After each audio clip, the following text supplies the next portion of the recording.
రేవంత్ రెడ్డి గారు 5 ఏళ్ళు ఉండరు ముఖ్యమంత్రిగా, ఎండాకాలంలో దిగిపోతారు, వానాకాలంలో నెక్స్ట్ సీఎం రాబోతున్నారు అని అంటున్నారు. రేవంత్ రెడ్డి గారు మార్చిపోతుందా హైకమాండ్? ఇది ఒక్కటో నెల అధికారంలోకి వచ్చిన తర్వాత కూడా అంటారు వాళ్ళు, ఏడాదిన్నర గడిచింది, ఏమైనా అయిందా? అట్లా చూస్తూ పోతుంటారు. మీరు ఏమైతే దాంతో మా పార్టీ ముఖ్యమంత్రిని వాళ్ళు మారుస్తారని చెప్తుంటే మీరు కూడా దాన్ని హైకమాండ్ మారుస్తున్నారు. వాళ్ళు ఎవరు బాగా హైకమాండ్ వాళ్ళ క్యాస్ అవ్వాలి. నమస్కారం, ధన్యవాదాలు. సవాలే లేదు, మార్పు అనేది జరగదు. అరే ఇప్పుడు నేను కాంగ్రెస్ పార్టీ ముఖ్యమంత్రి ఎందుకు మారుస్తారు అంటున్నా. టీఆర్ఎస్ వాళ్ళు చెప్పిరని మారుస్తారా, బీజేపీ వాళ్ళు చెప్పిరని మారుతారా? ఎందుకు మారుస్తారు? ప్రశ్న ఎందుకు ఉత్పన్నం అవుతుంది అంటున్నా. హైడ్రా వల్ల హైదరాబాద్ పై దెబ్బ పడింది, రియల్ ఎస్టేట్ కుప్ప కూలింది అని చాలా మంది మాట్లాడుతున్నారు. మీకు అలా అనిపించలేదు? ప్రపంచవ్యాప్తంగా రియల్ ఎస్టేట్ బలహీనంగా ఉంది. ప్రపంచవ్యాప్తంగా దేశంలో చాలా ఇబ్బందికరంగా ఉంది. అయినా నిన్ననే బంజారాహిల్స్లో 1,90,000 గజం స్థలం పోయింది. కాబట్టి హైదరాబాద్ రిజర్వేట్ అయి పుంజుకొని మళ్ళీ కొంత, అది హైడ్రా కారణమని మీరంటారు, ప్రభుత్వాలు మారిన తర్వాత కొంత వ్యాక్యూమ్ వస్తుంది అనేటువంటి వ్యాక్యూమ్ ఉంటుంది అనేటువంటి కొంత whatever it maybe constructions are going on, real estates going on, the boom always అమ్మా. డీజే సౌండ్ 24 గంటలు వినలేరు మీరు. ఎప్పుడో ఒకసారి వాల్యూమ్ తగ్గించాల్సిందే, మళ్ళీ ఒకసారి వాల్యూమ్ పెరగాల్సిందే. దాన్నే బూమ్ అంటారు. మళ్ళీ రిజర్వేట్ అయ్యి మళ్ళీ బూమ్ వస్తుంది. రైట్, ప్లస్ మ్యూజిక్ లాగా హార్ట్ బీట్ లాగా ఒకసారి డౌన్ అప్ ఉండొచ్చు. ఇది కూడా అంతే. Hyderabad head quarter for safety residential area. కాబట్టి తప్పకుండా మళ్ళీ మీ అందరూ ఈ హైదరాబాద్ ను అప్రిషియేట్ చేసారో వస్తుంది. నమస్కారం, ధన్యవాదాలు. సార్, కేసీఆర్ ఏమన్నారు ఫైనల్ గా మొన్న కలిసినప్పుడు?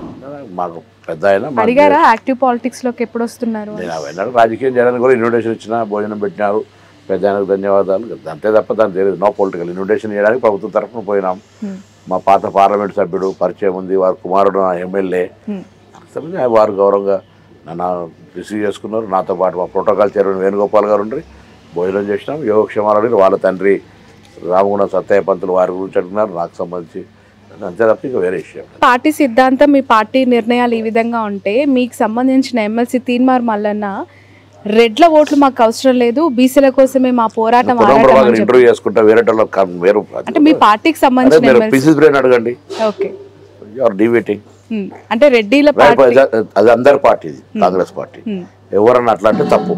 ఎవరైనా ఇది కాంగ్రెస్ పార్టీ, ప్రతి ఒక్క ఓటరు ఈ కాంగ్రెస్ పార్టీకి సానుభూతి పరుడు. ఏకైక స్కీము జనాల్లోకి బాగా బలంగా వెళ్ళింది, ఫ్రీ బస్సు, ఉచిత బస్సుకు సంబంధించి నిధులు లేవు, కష్టాల్లో ఉంది అని పదే పదే చెప్తూ ఉన్నప్పుడు 5 ఏళ్ళు ఎవరిని మాట్లాడినా రవాణా శాఖ మంత్రిగా డిసెంబర్ 9 నాడు ప్రారంభించిన స్కీమ్ కు సంబంధించి డబ్బులు లేవని కానీ ఏదైనా ఇబ్బంది వస్తుంది కానీ ఎన్నడూ మాట్లాడలేదు. అద్భుతంగా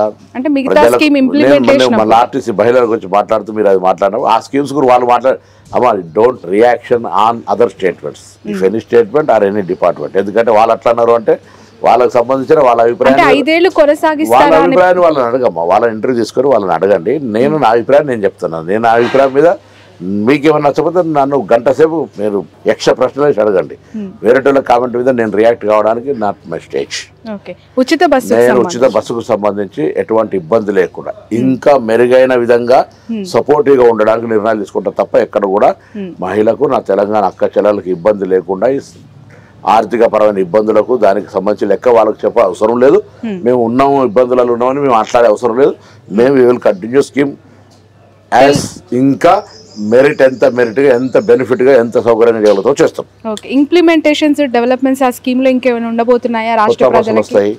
మహిళా సంఘాలని భాగస్వాములు చేసి ప్రతి మండల సమైక్య ద్వారా బస్సు కొంటున్నాం, వాళ్ళని కూడా ఓనర్లను చేస్తున్నాం. ఇట్లా అనేక ఒకటే రోజుగా రాదు కదా సంస్కరణ, రిఫార్మ్ అనేది నడుస్తున్నా కొద్ది ఎగ్జిక్యూషన్ లో పార్ట్ ఆఫ్ ఇట్ అవుతున్నాయి.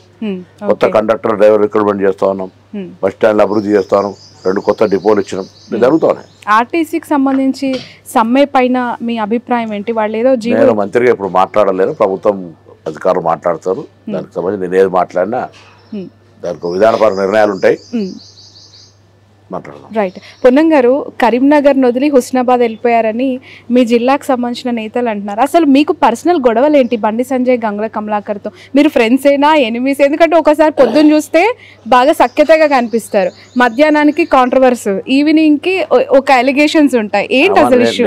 నేను కాంగ్రెస్ పార్టీ కార్యకర్త, నాయకులు. నేను పార్టీ మారలేదు. నా సోదరు బండి సంజయ్ కూడా మారలేదు. I'm not blaming him. మారిన వాళ్ళు మమ్మల్ని అది మారింది ఇది మారిందంటే పొరపాటు.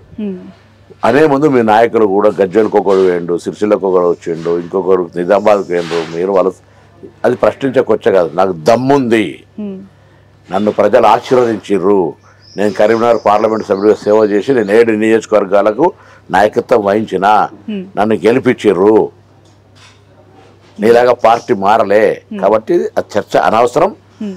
నేను బరాబర్గా నా విద్యార్థి దశ నుంచి రాజకీయాలు ఉన్నా, డెఫినెట్గా కష్టపడతాం, రాజకీయాల్లో కొట్లాడతాం, అభివృద్ధి కాడ అందరు ఎవరైనా కలిసి వస్తే కలిసి వస్తాం, అభివృద్ధి కాడ కూడా రాజకీయం చేయడంతో ఎదుర్కొంటాం. ఓకే, అంటే ఇందిరమ్మ ఇళ్ళకి సంబంధించి మేము ఫండ్స్ రిలీజ్ చేయమని చెప్పి బండి సంజయ్ గారు ఎవరు జేబులకే ఇస్తలేడు, ఆయన జేబులకే ఇస్తలేడు. నేను మొన్న స్కీమ్స్ చెప్పిన BJP Deen Dayal scheme, Atal Bihar scheme, ఇంకో స్కీములు ఎవరు జాగిరి కాదు కదా. కాబట్టి ఇందిరమ్మ గురించి మాట్లాడే అర్హత ఎవరికి లేదు. Indiramma life sacrifice for nation. Indiramma ఓడు కూడా ఊహించలేడు. చెప్తే హనుమంతుని గుడి లేని ఊరు ఉండదు, ఇందిరమ్మ ఇల్లు లేని వాడ ఉండదు. అటువంటి పరిస్థితులలో ఇందిరమ్మను గరీబీ హటావ్, దేశ సంస్కరణలు, ఉక్కు మహిళ, వాజ్పేయి గారు అన్నాడు ఏ దేశ్కి ఏక్ వీరు వనిత అన్నాడు, దుర్గా మాత అన్నాడు. అది వాజ్పేయి లాంటి ముందట ఆ పార్టీలో మాట్లాడితే ఏం నగ్గుతుంది?